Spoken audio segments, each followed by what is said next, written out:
Hi, welcome to my channel. I am making a fall wreath using different kinds of Deco Mesh, and I am using different techniques. First, I am adding some Chenille stems to my 14-inch wreath form. Now you can use zip ties, Chenille stems, tinsel wire, anything you like. I attached 6 Chenille stems on the inner portion and 7 on the outer. I did make a mistake though, I don't know what I was thinking, but adding them to the outermost wire of the form is a mistake because it will make your mesh kind of go backwards. I will show you that later. So really it needs to be attached to the third wire, the third outer one, and I will have to go back and fix that later. Now I'm attaching 10-inch width mesh. This is economy mesh. It doesn't have any foil in it. And I'm making the poofs about 12 inches long. So I'm starting in the center of my mat and then measuring it to the end about 12 inches. So it's not exact, but that'll give you kind of a reference of how big I'm making the poofs.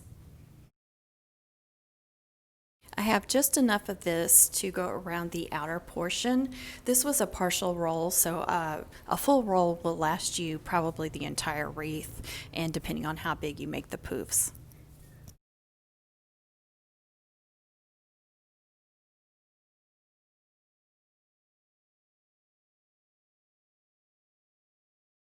I personally like the curl that you get at the end of the roll of Deco Mesh.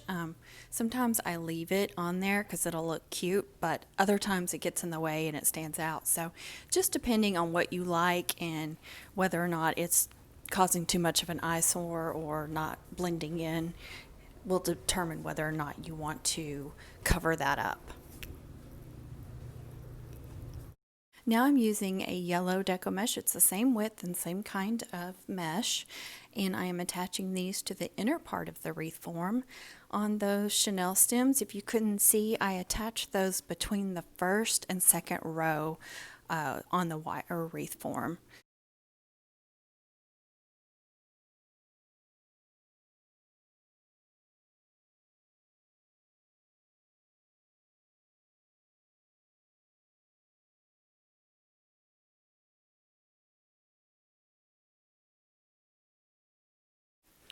Now I'm using some DollarTree 6-inch mesh. This is about 20 to 24 inches long. This was at the end of a roll, so I just had this left over, and then I'm going to open a brand new roll of the same design. So I am just going to make like a bow tie type bow out of this. You could ruffle it, but I just want to use several different techniques with this wreath. I think it gives it character when you use different techniques. So again, I just found the center of this mesh and folded over, made 2 loops so it looks kind of like a bow tie.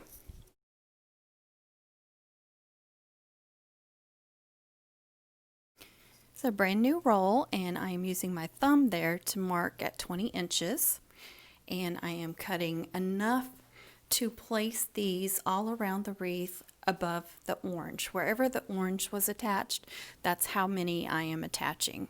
So I'm attaching one of these on top of the orange where the orange is attached. So if there are 7 Chenille stems, it should be 7 of these. All right, I'm going to skip ahead now to the next section. I've already attached all of those. And now I'm going to use this really pretty green. It's also from the Dollar Tree. I love this green. I think it was so pretty. I'm cutting it at 20 inches as well, and I'm ruffling this. And I'm going to attach these on top of the yellow. So everywhere where the yellow mesh was attached, I'm attaching a green on top of it. So there should be 6 of these.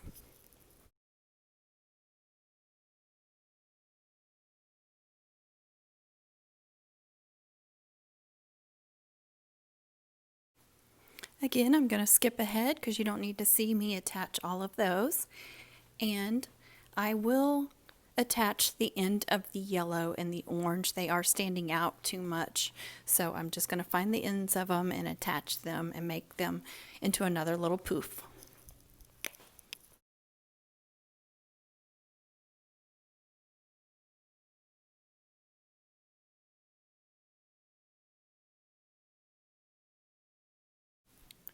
Now here's where I go and fix all of these outer ones and move them into that wire right there that I'm showing. I actually realized what I had done when I was attaching them, but I just decided I would work with it and not fix it, and now I have to go back and fix it with the mesh attached. So I caused myself more work. I knew that was going to happen, but I thought, oh well, it'll be okay, and it wasn't. So now I have to go back and fix all of those outer ones. I have to reattach them all. I was wiggling that outer one there to show you how easily it fell backwards. And also another reason to attach the mesh to the center part of the wreath form, or those center wires, is because it will make the wreath appear more full. So if you're attaching the mesh on the outer and the very inner, you're going to have the middle part that's not full, and you're going to have to add more and more mesh. So remember to stick with the middle 2 wires of your wreath form. This one has 4, so you want to stick with the middle 2, and it will cause you to use less mesh. Now I'm using a 21-inch mesh. This is a mesh I've had left over for several years, and I just haven't had anything to use it on. It's a really unique color. It's kind of a mauve, dark reddish, pinkish kind of color. And I thought it would look really good with this fall wreath, especially since the sign I'm going to use has red in it. So I wanted to give kind of this burnt reddish color in there, and it's really unique, so it'll add something. And the way I'm doing this mesh is I spiral it and then I fold it over, which I came up with this design several years ago, and I have never seen anybody else use it. I'm not sure if anybody else has, but I think it's really unique and different, so it adds to it.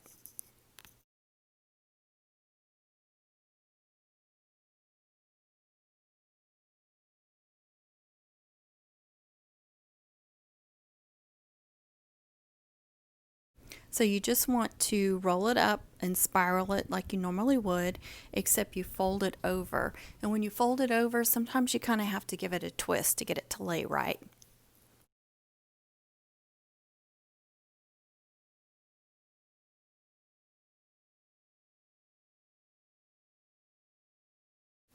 Last one, and I'm only attaching 3 of these just to give it something different and unique and help fill it out before I decorate it.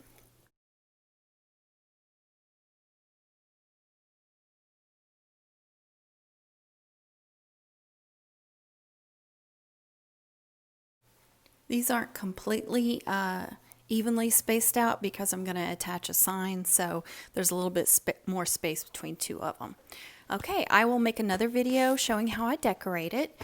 I hope you join and watch that one. Please subscribe and tap the bell for notifications. I appreciate you watching and any support you give my channel. Thank you. Happy fall, everyone.